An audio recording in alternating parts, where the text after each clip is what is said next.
നമസ്കാരം. സക്സസ് പാത്തിന്റെ പുതിയൊരു വീഡിയോയിലേക്ക് എല്ലാവർക്കും സ്വാഗതം. കഴിഞ്ഞ ദിവസങ്ങളിൽ ചർച്ച ചെയ്ത ആലപ്പുഴ പാലക്കാട് 2024 നടന്ന PSC ക്വസ്റ്റ്യന്റെ ബാക്കി ക്വസ്റ്റ്യൻ ആണ് നമ്മൾ ഈ വീഡിയോയിൽ ചർച്ച ചെയ്യാൻ പോകുന്നത്. വീഡിയോയിലേക്ക് കടക്കാം. താഴെ നൽകിയിരിക്കുന്ന ഗ്രാഫുകളിൽ ഏതാണ് ബോയിൽ നിയമം അനുസരിക്കാത്തത്?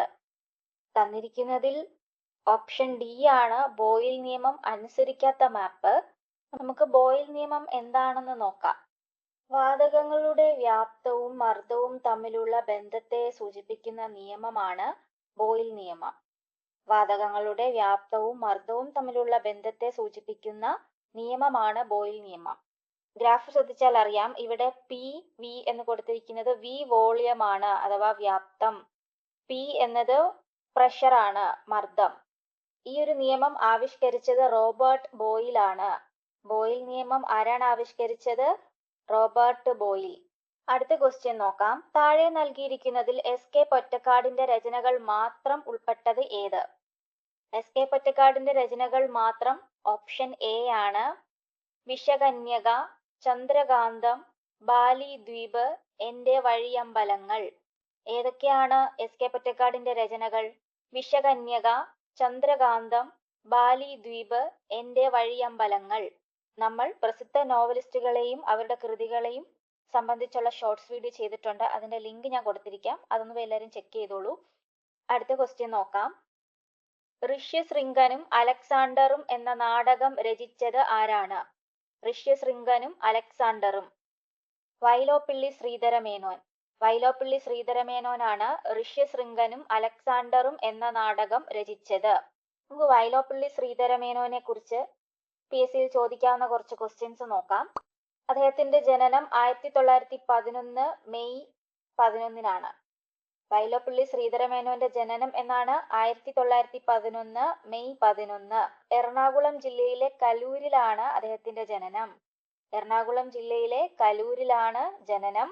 കാച്ചിക്കുറുക്കിയ കവിതകളുടെ കവി, എല്ലുറപ്പുള്ള കവിതകളുടെ കവി, മലയാളത്തിന്റെ ശ്രീ എന്നൊക്കെ അദ്ദേഹം അറിയപ്പെടുന്നു. വൈലോപ്പിള്ളി ശ്രീധരമേനോൻ അറിയപ്പെടുന്നത് കാച്ചിക്കുറുക്കിയ കവിതകളുടെ കവി, എല്ലുറപ്പുള്ള കവിതകളുടെ കവി, മലയാളത്തിന്റെ ശ്രീ എന്നൊക്കെയാണ്. മാവേലി നാടുവാണീടും കാലം എന്നത് വൈലോപ്പിള്ളി ശ്രീധരമേനോന്റെ രചനയാണ്. അദ്ദേഹത്തിന്റെ പ്രശസ്തമായ ഒരു രചനയാണ് സഹ്യന്റെ മകൻ. സഹ്യന്റെ മകൻ രചിച്ചതാരാണ്? വൈലോപ്പിള്ളി ശ്രീധരമേനോൻ. വൈലോപ്പിള്ളി ശ്രീധരമേനോന് കേന്ദ്ര സാഹിത്യ അക്കാദമി അവാർഡ്, ഓടക്കുഴൽ അവാർഡ് എന്നിവ നേടിക്കൊടുത്തിയ കൃതി ഏതാണ്? വിട. 1972 പ്രസിദ്ധീകരിച്ച വിട എന്ന കൃതിയാണ് വൈലോപ്പിള്ളി ശ്രീധരമേനോന് കേന്ദ്ര സാഹിത്യ അക്കാദമി അവാർഡും ഓടക്കുഴൽ അവാർഡും നേടിക്കൊടുത്തിയത്. ഇദ്ദേഹത്തിന്റെ സ്മരണാർത്ഥം ശ്രീരേഖ പുരസ്കാരം ഏർപ്പെടുത്തിയിട്ടുണ്ട്. വൈലോപ്പിള്ളി ശ്രീധരമേനോന്റെ സ്മരണാർത്ഥമാണ് ശ്രീരേഖ പുരസ്കാരം ഏർപ്പെടുത്തിയിട്ടുള്ളത്. അടുത്ത ക്വസ്റ്റ്യൻ നോക്കാം. ടോക്കിയോ ഒളിമ്പിക്സിൽ നീരജ് ചോപ്ര ജാവലിൻ ത്രോ മത്സരത്തിൽ സുവർണ നേട്ടം കൈവരിക്കുവാൻ താണ്ടിയ ദൂരം 87.58 മീറ്റർ. 87.58 മീറ്റർ ആണ് ടോക്കിയോ ഒളിമ്പിക്സിൽ നീരജ് ചോപ്ര ജാവലിൻ ത്രോ മത്സരത്തിൽ സുവർണ നേട്ടം കൈവരിക്കുവാൻ താണ്ടിയ ദൂരം. ഗബ്രിയേൽ ഗാർസിയ മാർക്കേസിന്റെ മരണാന്തരം പ്രസിദ്ധീകരിച്ച അദ്ദേഹത്തിന്റെ novel until August. Until August എന്ന നോവൽ ഗബ്രിയേൽ ഗാർസിയ മാർക്കേസിന്റെ മരണാന്തരം പ്രസിദ്ധീകരിച്ച നോവലാണ്. അന്താരാഷ്ട്ര ഫീച്ചർ സിനിമ വിഭാഗത്തിൽ 2024 ഓസ്കാർ പുരസ്കാരം ലഭിച്ച cinema the zone of interest. The zone of interest എന്ന മൂവിക്കാണ് അന്താരാഷ്ട്ര ഫീച്ചർ സിനിമ വിഭാഗത്തിൽ 2024 ഓസ്കാർ ലഭിച്ചത്. നന്മകൾ കേട്ടത് കണ്ടത് ചൊല്ലാൻ നാക്കിന് കഴിയട്ടെ, തിന്മകൾ കണ്ടാൽ കൊത്തിക്കീറാൻ കൊക്കിന് കഴിയട്ടെ. ഈ വരികൾ രചിച്ചതാര്? അയ്യപ്പ പണിക്കർ. അയ്യപ്പ പണിക്കർ രചിച്ച വരികൾ ഏതാണ്? നന്മകൾ കേട്ടത് കണ്ടത് ചൊല്ലാൻ നാക്കിന് കഴിയട്ടെ, തിന്മകൾ കണ്ടാൽ കൊത്തിക്കീറാൻ കൊക്കിന് കഴിയട്ടെ. രചയിതാക്കളെയും രചനകളെയും ചേരുംപടി ചേർക്കുക. തന്നിരിക്കുന്നതിൽ ഓപ്ഷൻ A ആണ് കറക്റ്റ്. കുചേലവൃത്തം രചിച്ചതാരാണ്? രാമപുരത്തു വാര്യർ. കുചേലവൃത്തം രചിച്ചത് രാമപുരത്തു വാര്യരാണ്. ഘോഷയാത്ര എന്ന കൃതി രചിച്ചത് കുഞ്ചൻ നമ്പ്യാറാണ്. ഘോഷയാത്ര എന്ന രചന കുഞ്ചൻ നമ്പ്യാരുടേതാണ്. പറുദീസ നഷ്ടം എന്ന രചന സുഭാഷ് ചന്ദ്രന്റെയാണ്. പറുദീസ നഷ്ടം എന്ന രചന സുഭാഷ് ചന്ദ്രന്റെയാണ്. ഋതുസംഹാരം എന്ന രചന കാളിദാസന്റെയാണ്. ഋതുസംഹാരം എന്ന രചന ആരുടേതാണ്? കാളിദാസൻ. ഒരു നെറ്റ്വർക്ക് ഹബിന്റെ കാര്യത്തിൽ ശരിയായ പ്രസ്താവനകൾ എന്ത്? തന്നിരിക്കുന്നതിൽ ഓപ്ഷൻ സി ആണ്. ഒന്നാമത്തെ പ്രസ്താവന മാത്രമാണ് ശരി. ഒരു പ്രൈവറ്റ് നെറ്റ്വർക്കിലെ വിവിധ കമ്പ്യൂട്ടറുകളെ തമ്മിൽ ബന്ധിപ്പിക്കാൻ ഉപയോഗിക്കുന്നു. ഒരു നെറ്റ്വർക്ക് ഹബ്ബ് എന്നാൽ എന്താണ്? ഒരു പ്രൈവറ്റ് നെറ്റ്വർക്കിലെ വിവിധ കമ്പ്യൂട്ടറുകളെ തമ്മിൽ ബന്ധിപ്പിക്കുവാൻ ഉപയോഗിക്കുന്നു. സ്പ്രെഡ്ഷീറ്റ് സോഫ്റ്റ്വെയറിൽ സങ്കീർണമായ കണക്കുകൂട്ടലുകൾ നടത്തുന്നതിനുള്ള ഒരു എളുപ്പമാർഗമേത്?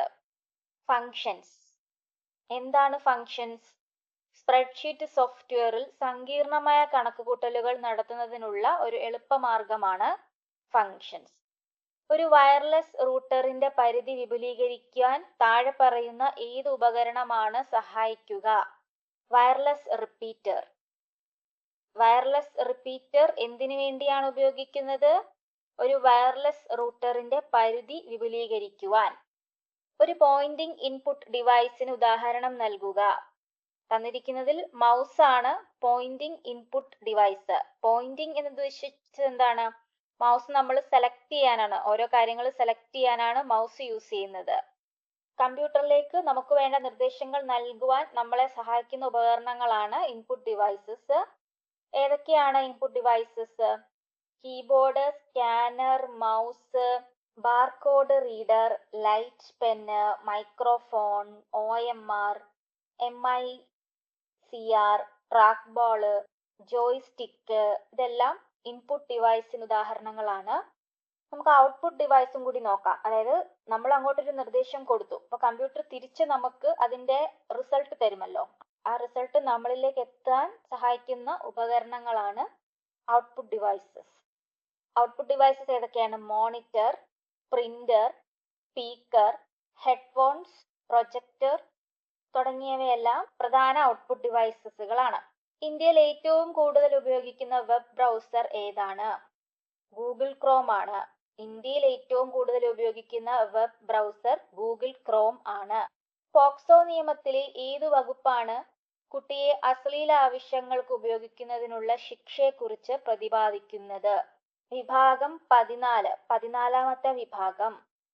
പോക്സോ നിയമത്തിലെ 14ാം വിഭാഗത്തിലാണ് കുട്ടിയെ അശ്ലീല ആവശ്യങ്ങൾക്ക് ഉപയോഗിക്കുന്നതിനുള്ള ശിക്ഷയെക്കുറിച്ച് പ്രതിപാദിക്കുന്നത്.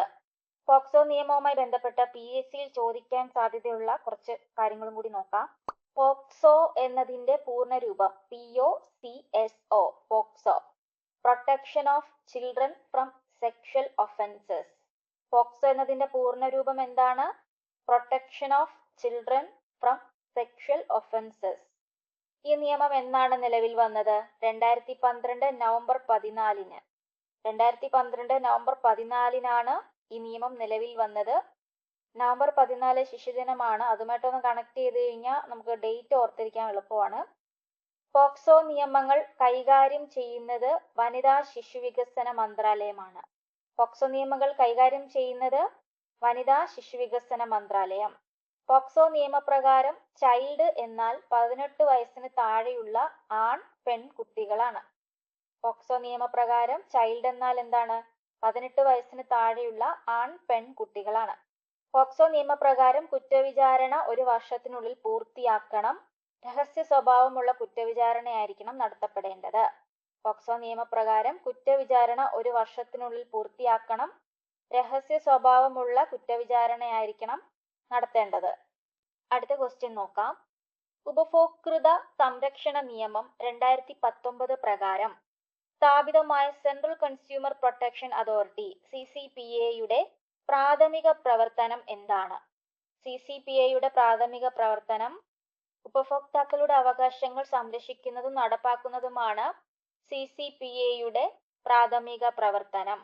ഉപഭോക്തൃ സംരക്ഷണ നിയമം 2019 പ്രകാരം സ്ഥാപിതമായ സെൻട്രൽ കൺസ്യൂമർ പ്രൊട്ടക്ഷൻ അതോറിറ്റിയുടെ പ്രാഥമിക പ്രവർത്തനമാണ് ഉപഭോക്താക്കളുടെ അവകാശങ്ങൾ സംരക്ഷിക്കുന്നതും നടപ്പിലാക്കുന്നതും. സെൻട്രൽ കൺസ്യൂമർ പ്രൊട്ടക്ഷൻ അതോറിറ്റിയുടെ ചുരുക്കെഴുത്ത് എന്താണ്? CCPA. DV നിയമത്തിലെ ഏതു വകുപ്പാണ് ഗാർഹിക പീഡനത്തെ നിർവചിക്കുന്നത്? വിഭാഗം 3. DV നിയമം അല്ലെങ്കിൽ DV ആക്ട് എന്താണ്? ഡൊമസ്റ്റിക് വയലേഷൻ ആക്ട് ആണ്. ഡൊമസ്റ്റിക് വയലേഷൻ ആക്ടിലെ ഏത് വകുപ്പാണ് ഗാർഹിക പീഡനത്തെ നിർവചിക്കുന്നത്? വകുപ്പ് 3. ഏത് നിയമപ്രകാരമാണ് NHRC സ്ഥാപിച്ചത്? NHRC എന്താണ്? National human rights commission. National human rights commission ആണ് NHRC. ഏത് നിയമപ്രകാരമാണ് സ്ഥാപിച്ചത്? മനുഷ്യാവകാശ സംരക്ഷണ നിയമം 1993.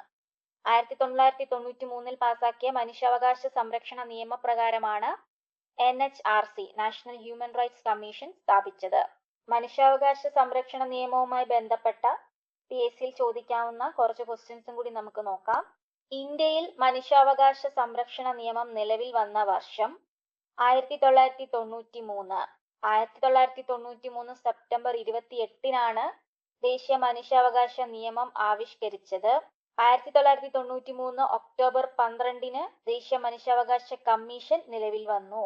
ദേശീയ മനുഷ്യാവകാശ കമ്മീഷൻ ഒരു സ്റ്റാറ്റ്യൂട്ടറി ബോഡിയാണ്. ദേശീയ മനുഷ്യാവകാശ കമ്മീഷൻ ഒരു സ്റ്റാറ്റ്യൂട്ടറി ബോഡിയാണ്. ചെയർമാൻ ഉൾപ്പെടെ 6 അംഗങ്ങളാണ് മനുഷ്യാവകാശ കമ്മീഷനിലുള്ളത്.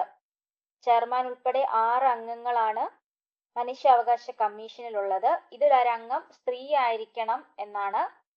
ദേശീയ മനുഷ്യാവകാശ കമ്മീഷൻ ചെയർമാനെയും അംഗങ്ങളെയും നിയമിക്കുന്നതും നീക്കം ചെയ്യുന്നതും രാഷ്ട്രപതിയാണ്. ആരാണ് ദേശീയ മനുഷ്യാവകാശ കമ്മീഷൻ ചെയർമാനെയും അംഗങ്ങളെയും നിയമിക്കുന്നതും നീക്കം ചെയ്യുന്നതും? രാഷ്ട്രപതിയാണ്. ദേശീയ മനുഷ്യാവകാശ കമ്മീഷനെ തെരഞ്ഞെടുക്കുന്ന കമ്മിറ്റിയുടെ അംഗങ്ങൾ ആരൊക്കെയാണ്? പ്രധാനമന്ത്രി, കേന്ദ്ര ആഭ്യന്തരമന്ത്രി, ലോക്സഭാ സ്പീക്കർ, ലോക്സഭാ പ്രതിപക്ഷ നേതാവ്, രാജ്യസഭാ പ്രതിപക്ഷ നേതാവ്, രാജ്യസഭ ഉപാധ്യക്ഷൻ. ഈ 6 പേരടങ്ങിയ കമ്മിറ്റിയിലെ അംഗങ്ങളാണ് ദേശീയ മനുഷ്യാവകാശ കമ്മീഷനെ തിരഞ്ഞെടുക്കുന്നത്. ഈ 6 പേരടങ്ങിയ കമ്മിറ്റിയിൽ രാഷ്ട്രപതി ഉൾപ്പെടുന്നില്ല. രാഷ്ട്രപതി ദേശീയ മനുഷ്യാവകാശ കമ്മീഷൻ ചെയർമാനെയും അംഗങ്ങളെയും നിയമിക്കുകയും നീക്കം ചെയ്യുകയും ചെയ്യുന്നു. അടുത്ത ക്വസ്റ്റ്യൻ നോക്കാം. നിർദ്ദിഷ്ട സമയപരിധിക്കുള്ളിൽ ഒരു അപേക്ഷ സ്വീകരിക്കാൻ വിസമ്മതിച്ചതിന് അല്ലെങ്കിൽ വിവരങ്ങൾ നൽകാത്തതിന് ഒരു പബ്ലിക് ഇൻഫോർമേഷൻ ഓഫീസർക്ക് PIO ഇൻഫോർമേഷൻ കമ്മീഷന് ചുമത്താവുന്ന പരമാവധി ശിക്ഷ എന്താണ്? 25,000 രൂപ പിഴയാണ്. നിർദ്ദിഷ്ട സമയപരിധിക്കുള്ളിൽ ഒരു അപേക്ഷ സ്വീകരിക്കാൻ വിസമ്മതിച്ചതിന് അല്ലെങ്കിൽ വിവരങ്ങൾ നൽകാത്തതിന് ഒരു പബ്ലിക് ഇൻഫോർമേഷൻ ഓഫീസർക്ക് ചുമത്താവുന്ന പരമാവധി ശിക്ഷയാണ് 25,000 രൂപ പിഴ. ആരാണ് ഈ ശിക്ഷ നൽകുന്നത്? ഇൻഫോർമേഷൻ കമ്മീഷൻ ആണ്. അടുത്ത ക്വസ്റ്റ്യൻ PSC ഒഴിവാക്കിയിട്ടുണ്ട്. ക്വസ്റ്റ്യൻ 70. ഒരു പരാതിയുടെ അന്വേഷണ സമയത്ത് വിവരാവകാശ കമ്മീഷന് എന്ത് അധികാരമാണുള്ളത്? ഓപ്ഷൻ D ആണ്. മുകളിൽ പറഞ്ഞിരിക്കുന്ന എല്ലാ അവകാശങ്ങളും ഉണ്ട്. എന്തൊക്കെയാണെന്ന് നോക്കാം. വ്യക്തികളെ വിളിച്ചു വരുത്തി ഹാജരാകാൻ നിർബന്ധിക്കുകയും സത്യപ്രതിജ്ഞയിൽ വാക്കാലുള്ളതോ രേഖാമൂലമോ ആയ തെളിവുകൾ നൽകാൻ അവരെ നിർബന്ധിക്കുകയും ചെയ്യുക. രേഖകളുടെ കണ്ടെത്തലും പരിശോധനയും ആവശ്യമാണ്. ഏതെങ്കിലും കോടതിയിൽ നിന്നോ ഓഫീസിൽ നിന്നോ ഏതെങ്കിലും പൊതുരേഖയോ അതിന്റെ പകർപ്പുകളോ ആവശ്യപ്പെടുക. ഒന്നും കൂടി പറയാം. ഒരു പരാതിയുടെ അന്വേഷണ സമയത്ത് വിവരാവകാശ കമ്മീഷനുള്ള അധികാരങ്ങൾ: വ്യക്തികളെ വിളിച്ചു വരുത്തി ഹാജരാകാൻ നിർബന്ധിക്കുകയും സത്യപ്രതിജ്ഞയിൽ വാക്കാലുള്ളതോ രേഖാമൂലമോ ആയ തെളിവുകൾ നൽകാൻ അവരെ നിർബന്ധിക്കുകയും ചെയ്യുക. രേഖകളുടെ കണ്ടെത്തലുകളും പരിശോധനയും ആവശ്യമാണ്. ഏതെങ്കിലും കോടതിയിൽ നിന്നോ ഓഫീസിൽ നിന്നോ ഏതെങ്കിലും പൊതുരേഖയോ അതിന്റെ പകർപ്പുകളോ ആവശ്യപ്പെടാം. അടുത്തത് ഇംഗ്ലീഷ് ക്വസ്റ്റ്യൻ ആണ്. He came early. Use the correct question tag. Didn't he? He came early. Didn't he? അവൻ നേരത്തെ വന്നു ഇല്ലേ എന്നാണ് ഉദ്ദേശിച്ചിരിക്കുന്നത്. If I prepared well, I dash the project. Choose the right verb. If I prepared well, ഞാൻ നന്നായിട്ട് prepare ചെയ്തിരുന്നുവെങ്കിൽ ഞാൻ പ്രോജക്റ്റ് കംപ്ലീറ്റ് ചെയ്തേനെ. Would complete. If I prepared well, I would complete the project. One of my friends dash with me yesterday. ഇന്നലെ എൻ്റെ കൂടെ ഫ്രണ്ട്സിൽ ഒരാൾ ഉണ്ടായിരുന്നു. അപ്പോൾ ഇന്നലെ നടന്ന കാര്യമാണ്. സോ was ആണ് വരുന്നത്. One of my friends was with me yesterday. One of my friends was with me yesterday. I'm sure that somebody was spying dash us. എനിക്ക് ഉറപ്പുണ്ട് ആരോ നമ്മളെ നിരീക്ഷിക്കുന്നുണ്ട്. ഇവിടെ ആൻസർ B ആയിരിക്കും. I am sure that somebody was spying on us. They said we arrived late. Change the subject. They said that they had arrived late. They said we arrived late. Speech change ചെയ്യുമ്പോൾ എന്ത് സംഭവിക്കും? They said that they had arrived late. What is the synonym for the word resemblance? Resemblance എന്ന വേർഡിന്റെ synonym എന്താണ്? Similarity ആണ്, ഒരേപോലെയുള്ളത് എന്ന അർത്ഥം വരുന്ന ഒരു വേർഡാണ് റിസംബ്ലൻസ് എന്നുള്ളത്. സിനോണിംസ് എന്നാൽ ഒരേ അർത്ഥം വരുന്ന വേർഡ്സ് എന്നാണ്. Which is the synonym for the word resemblance? Similarity. Identify the meaning for the idiom a piece of cake. A piece of cake എന്ന ഐഡിയമിന്റെ മീനിങ് എന്താണ്? വെരി ഈസി ടാസ്ക് എന്നാണ്. എ പീസ് ഓഫ് കേക്ക് എന്നാൽ very easy task. A group of monkey. കുരങ്ങുകളുടെ ഒരു കൂട്ടത്തെ വിളിക്കുന്നത് എന്താണ്? ട്രൂപ്പ് എന്നാണ്. A group of monkey is called troop. കുരങ്ങുകളുടെ ഒരു കൂട്ടം. ഗ്രൂപ്പ് ഓഫ് മങ്കീസിനെ ട്രൂപ്പ് എന്നും ബാരൽ എന്നും പറയാറുണ്ട്. ടൈഗേഴ്സിന്റെ ഗ്രൂപ്പിനെ നമ്മൾ ആംബുഷ് എന്ന് പറയാറുണ്ട്, അതുപോലെ സ്ട്രീക്ക് എന്ന് പറയാറുണ്ട്. ലയൺസിന്റെ കൂട്ടത്തെ പ്രൈഡ് എന്നും സ്വാറ്റ് എന്നും വിളിക്കാറുണ്ട്. ഡോൾഫിന്റെ കൂട്ടത്തെ സ്കൂൾ ഓഫ് ഡോൾഫിൻസ്, റാബിറ്റ്സിന്റെ കൂട്ടത്തെ നെസ്റ്റ് ഓഫ് റാബിറ്റ്സ്, സ്നേക്സ് ആണെങ്കിൽ നെസ്റ്റ് ഓഫ് സ്നേക്സ്, ഇങ്ങനെയൊക്കെയാണ് വിളിക്കുന്നത്. The fear of dark is known as. ഇരുട്ടിനോടുള്ള പേടി, നൈക്ടോഫോബിയ. ഇരുട്ടിനോടുള്ള പേടി അറിയപ്പെടുന്നത് നൈക്ടോഫോബിയ. ഹൈറ്റ്സിനെ പേടിയുള്ളത് ഫിയർ ഓഫ് ഹൈറ്റ്സ്, ആക്രോഫോബിയ എന്നാണ്. ഫിയർ ഓഫ് ഹൈറ്റ്സ്, ആക്രോഫോബിയ, ഇത് മിക്കവരിലും ഉള്ള ഒരു പേടിയാണ്. എനിക്കുണ്ട് ചെറുതായിട്ട്. ഫിയർ ഓഫ് ബീയിങ് എലോൺ, ഒറ്റയ്ക്കാവുന്നതിനെ പറ്റിയുള്ള പേടിയുള്ളത് ഓട്ടോഫോബിയാണ്. Fear of being alone, autophobia. Fear of blood, ചോര കാണുമ്പോൾ പേടി വരുന്നത് ഹെമാറ്റോഫോബിയാണ്. Fear of blood, ഹെമാറ്റോഫോബിയ. Fear of animals, zoophobia ആണ്. Fear of animals, zoophobia. അടുത്ത ക്വസ്റ്റ്യൻ നോക്കാം. Write the one word substitute for the art related to decorative and beautiful handwriting. നല്ല ആലങ്കാരികമായും ഭംഗിയോടെയുമുള്ള ഹാൻഡ് റൈറ്റിംഗ് റിലേറ്റ് ചെയ്യുന്ന ആർട്ട് ഏതാണ്? കാലിഗ്രാഫിയാണ്. കാലിഗ്രാഫി എന്താണ്? The art related to decorative and beautiful handwriting. അടുത്തത് മലയാളം ക്വസ്റ്റ്യൻ ആണ്. ഒറ്റ പദം എഴുതുക. ഉണർന്നിരിക്കുന്ന അവസ്ഥ. ഉണർന്നിരിക്കുന്ന അവസ്ഥ ജാഗരം.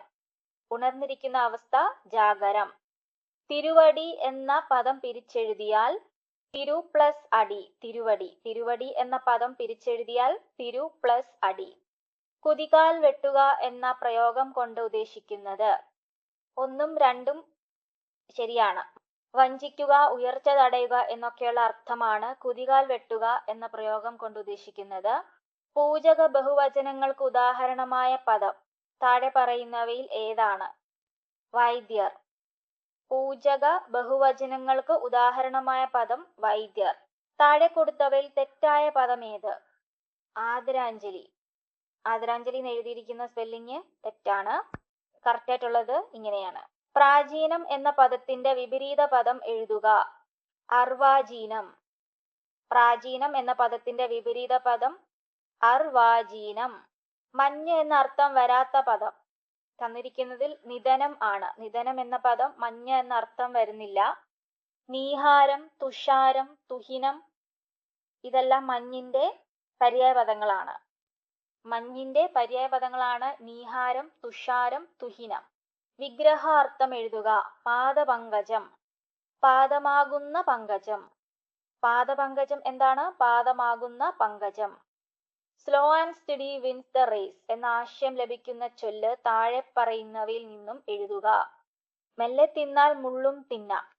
Slow and steady wins the റേസിന്റെ ചൊല്ല് മെല്ലെ തിന്നാൽ മുള്ളും തിന്നാം, അല്ലെങ്കിൽ നമ്മൾ പയ്യെ തിന്നാൽ പനയും തിന്നാം, ആ പഴഞ്ചൊല്ല് കേട്ടിട്ടില്ലേ? അതുമായിട്ടൊക്കെ കണക്റ്റഡ് ആയിട്ടുള്ള ഇംഗ്ലീഷ് ആശയമാണ് slow and steady wins the race. ചേർത്തെഴുതുക.